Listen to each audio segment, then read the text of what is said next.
Shalom saudara-saudaraku yang diberkati oleh Tuhan. Kembali lagi bersama dengan kami di channel Kabar Keselamatan. Pada kesempatan kali ini kita akan mempelajari kembali pelajaran sekolah sahabat kita. Tapi sebelum itu, mari kita tunduk kepala, kita berdoa. Bapa di surga, terpujilah namamu. Terima kasih banyak untuk berkat-Mu bagi kami sampai pada saat ini. Saat ini kami siap untuk mempelajari firman-Mu melalui pelajaran sekolah sahabat. Tuntun kami Tuhan, di dalam nama Yesus kami sudah berdoa dan mengucap syukur. Amin. Judul pelajaran sekolah sahabat kita saat ini adalah Aku akan bangkit.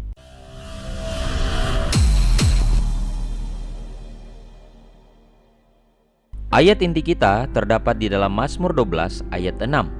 Oleh karena penindasan terhadap orang-orang yang lemah, oleh karena keluhan orang-orang miskin, sekarang juga aku bangkit, firman Tuhan. Aku memberi keselamatan kepada orang yang menghauskannya. Saudara-saudaraku yang diberkati oleh Tuhan, di dalam kitab Mazmur pasal 3 dikatakan bahwa ketika kesulitan atau ketidakadilan melingkupi, pemazmur berseru, "Bangkitlah Tuhan, tolonglah aku, ya Allahku." Dan menanggapi seruan ini, Tuhan bangkit seperti seorang pejuang untuk membela mereka yang tak berdaya dalam Mazmur pasal 12 ayat 5. Dan untuk menghakimi serta menyelamatkan orang-orang yang lemah lembut di bumi ini. Mazmur 76 ayat 9. Inilah yang ditanggapi oleh Tuhan sendiri ketika pemazmur ini mengatakan bahwa Tuhan tolonglah aku di saat dia merasa kesulitan atau merasa ketidakadilan dalam kehidupannya. Allah juga memiliki tenggat waktu yang telah ditetapkan untuk bangkit dari tempatnya di tempat kudus untuk melaksanakan murkanya. Pekerjaannya yang ajaib di dalam Yesaya 28 ayat 21 dan berbelas kasihan kepada umatnya dalam Mazmur pasal 102 ayat 13. Inilah yang menjadi bagian juga bagi Allah sendiri ketika nantinya dia harus menghakimi umat manusia di atas dunia ini. Pada pelajaran kita akan mempelajari sang pejuang di dalam Mazmur pasal 18. Kemudian keadilan, di mana ada keadilan ilahi, ada keadilan manusia, ada juga pengadilan, ada murka ilahi, dan tempat kudus dalam Mazmur pasal 99. Mari saudara-saudaraku kita pelajari pelajaran kita saat ini. Sang pejuang. Di dalam Mazmur pasal 18 ayatnya yang ke-18. Ia melepaskan aku dari musuhku yang gagah dan dari orang-orang yang membenci aku, karena mereka terlalu kuat bagiku. Apakah Tuhan memiliki kuasa untuk membela kita? Tentu saja.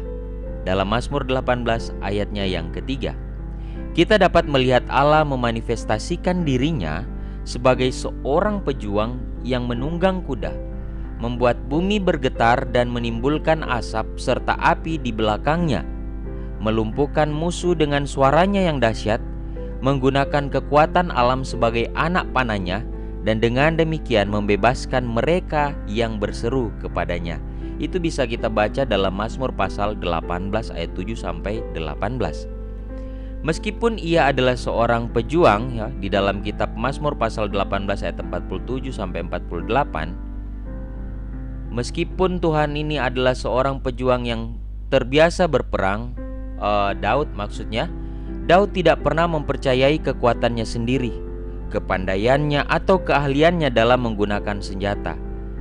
Dia berhutang semua kemenangannya hanya kepada Tuhan yang selalu berperang untuknya. Jadi, walaupun Daud ini sebagai seorang pejuang, terbiasa berperang, bahkan dia selalu mengalami kemenangan, tetapi dia tidak pernah menggunakan itu sebagai hal untuk dia merasa bahwa, wah inilah kekuatan saya. Tidak, karena dia tahu di balik kemenangannya ada Tuhan di sana.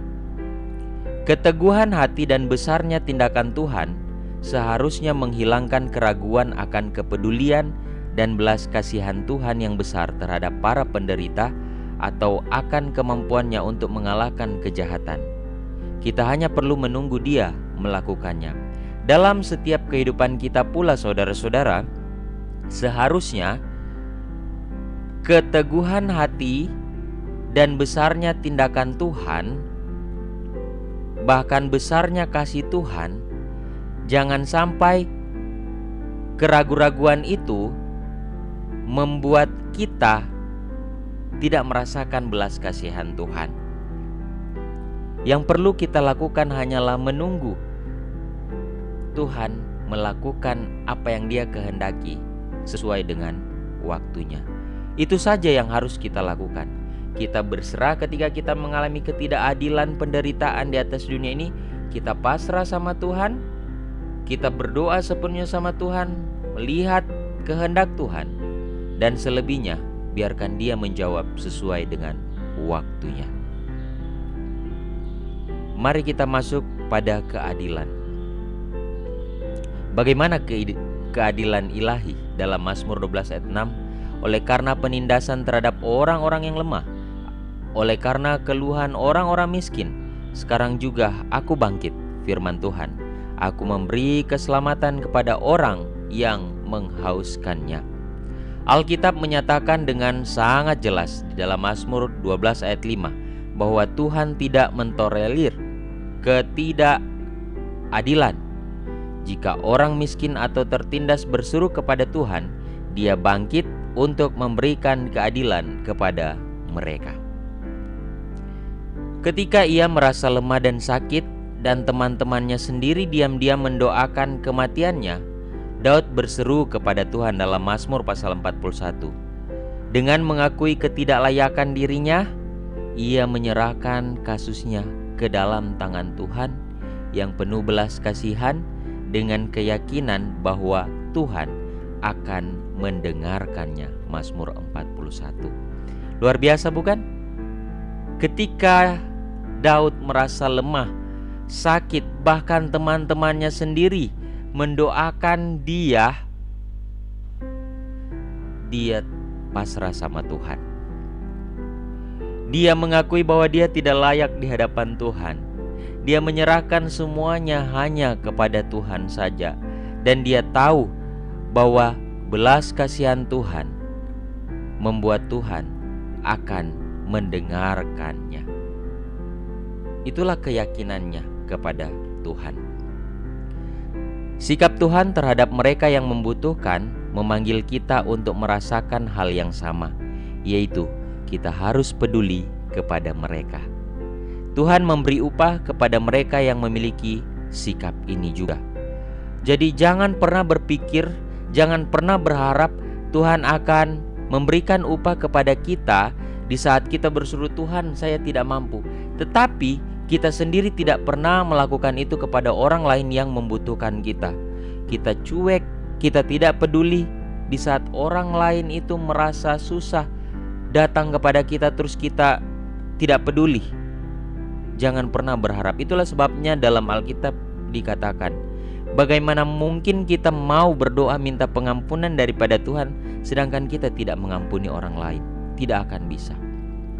Tuhan memberi upah kepada mereka yang memiliki sikap yang sama. Kita harus bangkit melawan penindasan, bukan dengan mengandalkan hikmat atau kemampuan kita, tidak, tetapi dengan hikmat dan kuasa Allah. Hanya Allah yang dapat bertindak adil. Allah akan menghakimi semua penganiayaan serta kelalaian dalam menolong mereka yang tertindas, dalam Matius 25. Bagaimana dengan keadilan manusia? Dalam Mazmur 82 ayat 3, berilah keadilan kepada orang yang lemah dan kepada anak yatim. Belalah hak orang sengsara dan orang yang kekurangan. Allah mendelegasikan kemampuan untuk menghakimi kepada para pemimpin bangsa. Di dalam kitab Mazmur 72 ya, ayat 1-2. Dengan raja sebagai hakim utama Israel pada waktu itu. Mereka dalam Mazmur 82 ayat 1, mereka yang menghakimi melalui pendelegasian ilahi disebut juga sebagai Allah dalam huruf kecil dalam Mazmur 82 ayat 1. Pendelegasian ini melampaui umat Allah. Setiap orang yang memiliki kemampuan untuk menghakimi melakukannya dengan otoritas ilahi, meskipun mereka tidak mengakuinya dalam Yohanes 19. Jadi otoritas ini sebenarnya diberikan oleh Tuhan. Itulah sebabnya kenapa ketika seseorang dipercayakan, apalagi dalam hal-hal seperti ini, dia harus disumpah lewat keyakinannya, bukan? Ada sumpah di sana. Tapi kenyataannya di dunia ini kadangkala sudah disumpah pun masih melakukan kejahatan. Jangankan pengadilan duniawi, kadangkala pun di dalam gereja, di dalam jemaat, di dalam sebuah organisasi, kita telah dipercayakan untuk tugas dan tanggung jawab di dalam gereja misalnya. Kita diurapi untuk melaksanakan tugas-tugas itu, tapi masih aja ada oknum-oknum yang telah ditumpangkan tangan, masih menyeleweng dari tugas dan tanggung jawabnya. Ini sangat berbahaya. Otoritas yang mereka terima membuat mereka bertanggung jawab kepada Allah atas cara mereka menegakkan keadilan.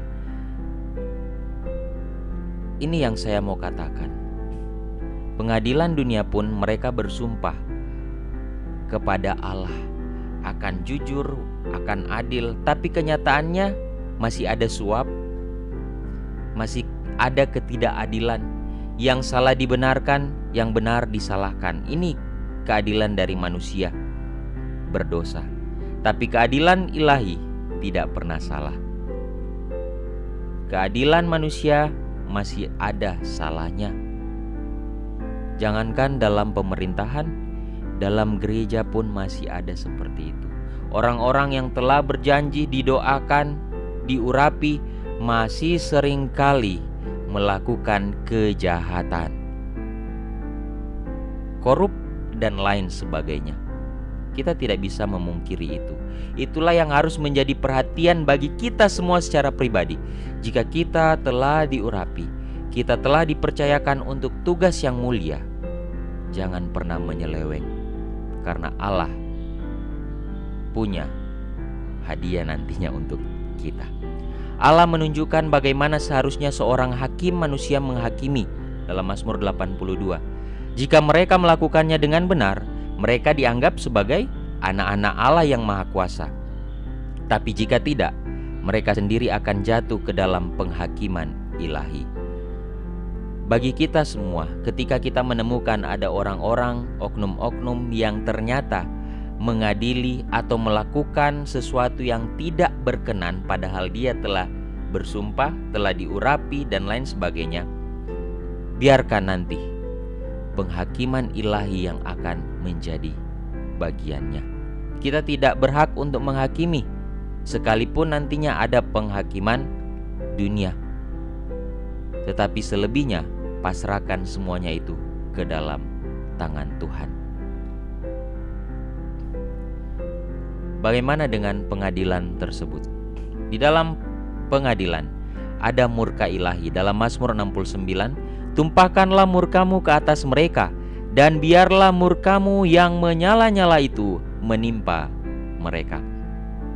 Bagaimana kita dapat menyelaraskan kata-kata dalam Mazmur 137 ayat 9? Berbahagialah orang yang membawa dan mengempaskan anak-anakmu yang masih kecil ke atas batu-batu, dengan permintaan Yesus untuk mengasihi musuh-musuh kita. Bagaimana bisa? Mazmur yang memohon agar Tuhan membalas dendam dan mencurahkan murkanya kepada manusia sangatlah keras dan bahkan membingungkan. Terutama ketika kita memikirkan kemarahan kita sendiri dan cara kita sendiri untuk membalas dendam. Tuhan, saya pengen balas dendam, ini sesuatu hal yang sangat menyakiti saya dan lain sebagainya. Namun, ingat, pemazmur tidak pernah berniat untuk membalas dendam pada dirinya sendiri. Serahkanlah semua tindakan itu kepada siapa? Kepada Tuhan. Karena hanya Tuhan yang dapat melakukan keadilan sejati dan memberikan balasan yang setimpal atas tindakan mereka. Terkadang kita terlalu cepat karena terbawa emosi kita mau menghakimi orang lain yang belum tentu penghakiman itu atau tindakan itu sudah paling benar. Tidak, seringkali ternyata keputusan kita salah. Kita butuh kuasa Tuhan, kita butuh penyerahan kepada Tuhan. Tidak gampang saudara-saudaraku, karena keadilan yang sejati, yang benar-benar sempurna, hanya dari Allah. Inspirasi telah meninggalkan kata-kata ini sehingga kita dapat melihat dengan jelas bahwa kebaikan dan kejahatan tidak dapat dianggap enteng. Kejahatan memiliki konsekuensinya, dan murka Allah dimanifestasikan sebagai satu-satunya cara untuk membasmi kejahatan. Saudara-saudaraku, bagaimana dengan tempat kudus? Dalam Mazmur 73, sampai aku masuk ke tempat kudus Allah, maka aku mengerti kesudahan mereka. Dalam Mazmur 99 dan dalam Daniel pasal 7, tempat Maha Kudus sangat erat kaitannya dengan penghakiman, penentuan siapa yang dibenarkan dan siapa yang tidak. Di ruang Maha Kudus, di mana Tuhan memerintah, duduk di atas kerubim, pekerjaan penghakiman dilakukan. Dan kita percaya Tuhan sekarang berada di tempat yang Maha Kudus, sementara menghakimi kita, melihat siapa yang layak dan siapa yang tidak layak. Ini adalah tempat di mana pengampunan dosa dan pemulihan keadilan terjadi. Hal ini menyiratkan pengampunan bagi mereka yang berpegang teguh pada juru selamat dan penghukuman bagi mereka yang menolak Dia. Itulah sebabnya saudara-saudaraku, seringkali saya ulang-ulangi bahwa waktu kita saat sekarang ini adalah memperbaharui hubungan kita dengan Tuhan. Waktunya kita sekarang itu, terlebih khusus di dalam jemaat, di dalam gereja. Bukan waktunya untuk ini yang paling benar, ini yang harus kita ini. Dia inilah pimpinan yang benar, dia inilah yang layak. Tidak, bukan itu waktunya.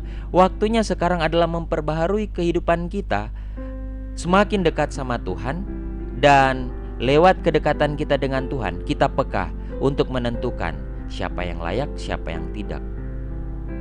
Sudah bukan waktunya lagi kita bicara sedemikian rupa, tidak. Kalau umat-umat Tuhan, baik pimpinan-pimpinan di gereja, organisasi, bahkan anggota gereja menyadari tugas dan tanggung jawabnya, tidak perlu saling menyalahkan. Kita sama-sama akan melayani Tuhan. Kita sama-sama akan terlibat dalam penginjilan, bukan? Penginjilan bukan lagi tugas tua-tua gereja, diakon-diakones, tidak. Semua, bahkan sampai anak-anak terlibat kalau kita menyadari itu. Ini yang harus menjadi landasan pemikiran kita. Waktunya sekarang adalah semakin erat, semakin dekatkan diri kita dengan Tuhan dan membiarkan Tuhan mengontrol diri kita. Jangan merasa mampu, tidak. Kita tidak bisa mampu selain kemampuan yang diberikan oleh Tuhan. Seperti yang dilambangkan dengan jelas dalam tabut kesaksian, penghakiman didasarkan pada pemenuhan atau melanggar hukum Allah, yaitu 10 perintah Allah. Bagaimana mungkin kita mengatakan saya percaya kepada Tuhan, Tuhan yang telah menyelamatkan saya, Tuhan yang maha kuasa, Tuhan yang memiliki segalanya, tapi hari Sabat kita permainkan. Kita masih tetap bekerja di hari Sabat dengan alasan, terus saya mau makan apa? Di mana kepercayaan kita kepada Tuhan yang perkasa, Tuhan yang memiliki segala sesuatu? Penghakiman didasarkan pada pemenuhan atau pelanggaran hukum Allah. Bagaimana mungkin kita akan mengatakan bahwa sudah, nanti kalau sudah akhir zaman baru saya mau menyucikan Sabat? Tidak mungkin. Kalau dalam hal-hal yang kecil saja kita kompromi. Sekarang kalau saya tidak masuk kuliah, nanti saya di drop out. Jadi saya harus masuk kuliah biarpun itu hari Sabat. Soalnya kalau tidak masuk di hari Sabat, di drop out. Saudara-saudaraku, anak-anak muda, hal sepele itu baru di drop out aja kita ketakutan sehingga melanggar Sabat. Bagaimana dengan ancaman bahwa kita mati, kita dibunuh? Apakah kita akan menghindari itu? Tidak. Yang kecil aja kita tidak bisa, bagaimana mungkin sudah dengan ancaman seperti itu terus kita bilang kita bisa? Tidak akan. Di dalam pekerjaan, kalau kita tidak masuk, gaji kita dipotong. Baru ancaman seperti itu kita akhirnya melanggar Sabat. Bagaimana dengan ancaman di PHK, dimiskinkan? Bagaimana mungkin kita akan bisa kalau hal kecil aja kita tidak bisa? Itulah sebabnya saudara-saudaraku, pererat hubunganmu dengan Tuhan. Engkau akan tahu kehendak Tuhan seperti apa. Yakin akan pengampunan ilahi. Hamba-hamba Allah merindukan saat penghakiman dan berseru-seru menantikan kedatangannya agar keadilan pada akhirnya digenapi. Orang-orang yang telah yakin bahwa ada Tuhan, percaya dengan sungguh-sungguh kepada Tuhan, inilah yang akan menjadi bagiannya. Apapun yang terjadi, mereka yakin Tuhan bersama-sama dengan mereka. Sekalipun setan bilang tidak bisa, tapi kita yakini bisa. Pertolongan Tuhan bisa. Dan kita akan menanti-nantikan Tuhan. Saudara-saudaraku, kutipan yang terakhir. Seorang penulis buku rohani terkenal dalam bukunya Maranatha, The Lord is Coming, November 14. Sebagaimana busur di awan dibentuk oleh perpaduan antara sinar matahari dan hujan, demikian pula pelangi yang mengelilingi tahta melambangkan kekuatan gabungan dari belas kasihan dan keadilan. Bukan keadilan saja yang harus dipertahankan, karena hal ini akan menutupi kemuliaan pelangi janji di atas tahta. Manusia hanya dapat melihat hukuman dari hukum. Seandainya tidak ada keadilan, tidak ada hukuman, maka tidak akan ada stabilitas dalam pemerintahan Allah. Perpaduan antara penghakiman dan belas kasihanlah yang membuat keselamatan menjadi sempurna. Dua ini, penghakiman dan kasih, harus berjalan bersama-sama. Inilah bukti bahwa Allah layak dipuji, dimuliakan, karena Dia Allah yang adil dan juga memiliki kasih sebagai karakternya. Luar biasa, bukan? Kiranya lewat pelajaran kita pada saat ini boleh menguatkan kita, menyadari bahwa benar kita memiliki Tuhan, tidak perlu diragukan lagi. Dia Allah yang adil, Dia Allah yang maha kasih. Saudara-saudaraku, mari kita tunduk kepala, kita berdoa.